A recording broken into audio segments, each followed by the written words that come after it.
तो फाइनली कल यानी 13 को सीबीएसई ने अपना सस्पेंस खत्म करते हुए 10th क्लास का रिजल्ट डिक्लेयर कर दिया और बहुत अच्छा रिजल्ट रहा है। सीबीएसई के आंकड़ों के हिसाब से 93.67% रिजल्ट रहा है 10th क्लास का इस बार। बच्चों के बहुत सारे मैसेजेस आ रहे हैं, बहुत सारे कमेंट्स आ रहे हैं, यार बहुत अच्छा नंबर आए हैं, बहुत अच्छी परसेंटेजेस आई है। तो उन सभी बच्चों को, आप सभी के लिए दिल से, एकदम दिल से कॉन्ग्रेचुलेशंस। यार जब एक बच्चा अच्छा करता है, अपने रिजल्ट्स में अच्छा लाता है, तो सिर्फ वो बच्चे खुश नहीं होता, उससे ज़्यादा उसके पेरेंट्स, उसके टीचर्स खुश होते हैं। इसी वजह से मैं भी बहुत खुश हूँ आज। लेकिन आज का ऑब्जेक्टिव सिर्फ एक खुशी व्यक्त करना नहीं है यार।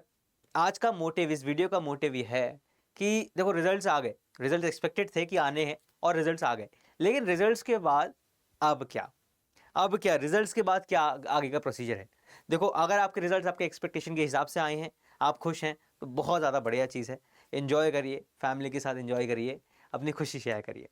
लेकिन कुछ बच्चे ऐसे भी हैं, बहुत सारे बच्चों का कमेंट्स आए, बहुत सारे बच्चों के मैसेजेस आए हैं कि सर हमारा रिजल्ट हमारे एक्सपेक्टेशन के हिसाब से नहीं आया, बहुत ज़्यादा स्ट्रिक्ट चेकिंग हुई है और अच्छा लिख के आए थे, लेकिन नंबर जितने आने चाहिए थे उतने नहीं आए, प्री बोर्ड्स में ज़्यादा आए थे, बोर्ड्स में कम हो गए। बहुत सारे बच्चों के ऐसे भी मैसेजेस हैं। तो यार देखो, आप लोगों के लिए ये वीडियो मैं लेके आया हूँ।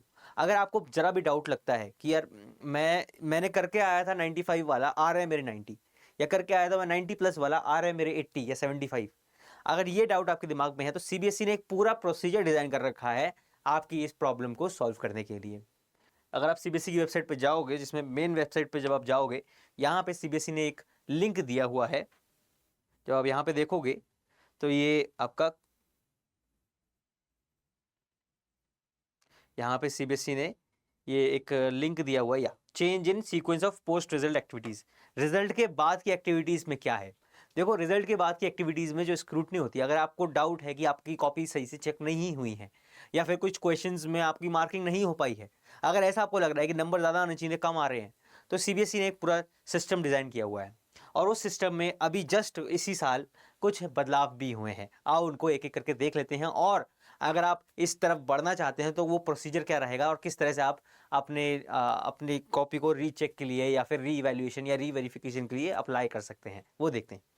शुरुआत में जो पहले प्रोसीजर होता था, उसमें पहला स्टेप होता था वेरिफिकेशन ऑफ मार्क्स, मतलब कि आपकी रिकाउंटिंग करवा लो, देन ऑब्टेनिंग फोटोकॉपी, रिकाउंटिंग करवा लो, फिर भी खुश नहीं हो, दूसरे स्टेप में आप फोटोकॉपी मंगवा लो अपनी कॉपी की। फिर अगर फिर भी खुश नहीं हो तो क्वेश्चंस रीचेक करवा लो, अगर आपको लग रहा है कि इस क्वेश्चन में मेरे नंबर कम है, उसको रीचेक करवा लो। ये पहले प्रोसीजर था, लेकिन ये थोड़ा सा कॉम्प्लिकेटेड था। अब का प्रोसीजर सीबीएसई ने थोड़ा आसान कर दिया है, और वो कैसे? सीबीएसई जो नया प्रोसीजर लाया है उसके हिसाब से पहले ऑब्टेनिंग फोटोकॉपी, सबसे पहले आप अपनी आंसर कॉपी की फोटोकॉपी मंगवाओ। सबसे पहला प्रोसीजर यही है, क्योंकि यार सबसे फर्स्ट स्टेप होना भी यही चाहिए कि हम अपनी फोटोकॉपी, अपने आंसर बुक की फोटोकॉपी मंगवा लें।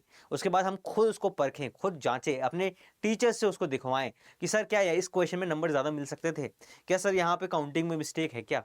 ये सारी चीज़ें खुद अंडरस्टैंड कर ले पहले, उसके बाद आगे के स्टेप्स लें। वहाँ पे प्रोसीजर उल्टा था, फोटोकॉपी बाद में मंगवाने का ऑप्शन था। तो जब आप ये कर लोगे ना, आप चेक कर लोगे, फिर अगर आपको डाउट आता है तो आप वेरिफिकेशन ऑफ मार्क्स और री इवैल्यूएशन पे जा सकते हो। अब ये वेरिफिकेशन और री इवैल्यूएशन में डिफरेंस क्या है? वेरिफिकेशन मतलब काउंटिंग मिस्टेक्स तो नहीं है, कहीं कोई मार्क दिया हुआ है क्वेश्चन में लेकिन उसको काउंट करना तो नहीं भूल गए, तो इस तरह की जो इश्यूज आते हैं वो वेरिफिकेशन में सॉल्व हो जाते हैं। अगर आपको लग रहा है कि किसी क्वेश्चन में आपने कोई डिफरेंट मेथड फॉलो किया है, आंसर आपका आ रहा है, स्टेप्स आपने लिखे हैं, लेकिन टीचर ने नंबर काट लिए हैं, अगर ऐसा आपको लग रहा है फोटोकॉपी देखने के बाद, तब आप री इवैल्यूएशन की तरफ जा सकते हैं। अच्छा, दोनों की कुछ ना कुछ फीस होती हैं, डेफिनेटली कुछ प्रोसीजर है तो फीस तो होगी। यार पहला वाला जो फोटोकॉपी मंगवाते हैं आप, इसकी कुछ फीस थी पिछले साल, कुछ लगभग इसकी 500 के आसपास कुछ इसकी फीस थी, पर सब्जेक्ट के हिसाब से बता रहा हूँ मैं, तो पर सब्जेक्ट 500 रुपीज़ इसकी फ़ीस थी फोटोकॉपी मंगवाने की। देन अगर वेरिफिकेशन या री वैल्यूएशन पे जाते हैं तो, अच्छा वेरिफिकेशन जाएंगे तो ये भी पर सब्जेक्ट जाएगा, इसकी फ़ीस अराउंड 100 रुपीज़ होती है। एंड अगर री वैल्यूएशन तो इसकी फ़ीस पर क्वेश्चन होती है, पर क्वेश्चन के हिसाब से, और इसकी फ़ीस भी लगभग 100 रुपये के आसपास होती है। एग्जैक्ट 100 नहीं कह सकता क्योंकि पिछली बार तो 100 थी, अब अगर फीस सीबीएसई रिवाइज करे तो चेंज भी हो सकती है। तो ये कुछ प्रोसीजर होता है। तो अगर आपको लग रहा है कि आपके नंबर आने चाहिए थे 90 और आ रहे हैं 75, एग्जाम में आपको आंसर रिजल्ट में 75 दिख रहे हैं, तब आप डेफिनेटली इस प्रोसीजर की तरफ जाएं। लेकिन अगर आपको लग रहा है कि मेरे आने चाहिए थे 92 और आ गए हैं 90, उसमें आपको कन्फ्यूजन है, तो मैं एडवाइस करूंगा कि आप इस प्रोसीजर की तरफ ना जाएं, क्योंकि अगर आप इस प्रोसीजर की तरफ जाएंगे तो आप एक मेंटल स्ट्रेस आपके दिमाग में रहेगा ही रहेगा। हो सकता है कि टीचर ने थोड़ी सी स्ट्रिक्ट चेकिंग करी हो, उसमें आपके 2 नंबर या 1 नंबर कट गया हो, तो उसकी वजह से यहाँ पे कोई आपको फायदा भी नहीं मिलेगा और आपके दिमाग में मेंटल स्ट्रेस आएगा, साथ ही साथ आपकी फाइनेंशियल फीस तो है ही इसकी। ठीक है, तो यार ये कुछ प्रोसीजर है, आप फॉलो कर सकते हैं अगर आपको डाउट है एग्जाम के बाद। और फाइनली अब जितना भी रिजल्ट आया, देखो एक चीज सिंपल है, जिस बच्चे के 95% आए हैं अभी के लिए वो टॉपर है। ठीक है, अगर आपके 80% आए, 85% आए हैं, ठीक है, अभी के लिए वो टॉपर है। लेकिन जैसे ही आप 11th में घुस रहे हो, आप घुस चुके हो, आप 11th की दौड़ में स्टार्ट कर चुके हो, दौड़ना स्टार्ट कर चुके हो, तो 11th एक लेवल प्लेइंग फील्ड है। यहाँ पे जो 30% या 40% लेके पास हुआ है और 95% वाला है, सब बराबर हो जाते हैं। और यहाँ पे जो आप 11th में मेहनत करोगे उस पर डिपेंड करेगा कि आपका रिजल्ट 11th में कैसे आता है, आप टॉपर बनते हो या नहीं बनते हो। डजेंट मैटर आपने 10th में 95 लाए थे या 45 लाए थे। ठीक है, तो फोकस करो अपने 11th क्लास पे। और भाई जिनके अच्छे नंबर आए हैं, जिन्होंने बहुत अच्छा स्कोर किया है, उनके लिए खुशी का टाइम है, एंजॉय करने का टाइम है। सेलिब्रेट करो, एंजॉय करो, फैमिली के साथ एंजॉय करो, अपने टीचर्स के साथ एंजॉय करो। तो भाई इसी के साथ आज की वीडियो में इतना ही, मिलते हैं नेक्स्ट वीडियो में।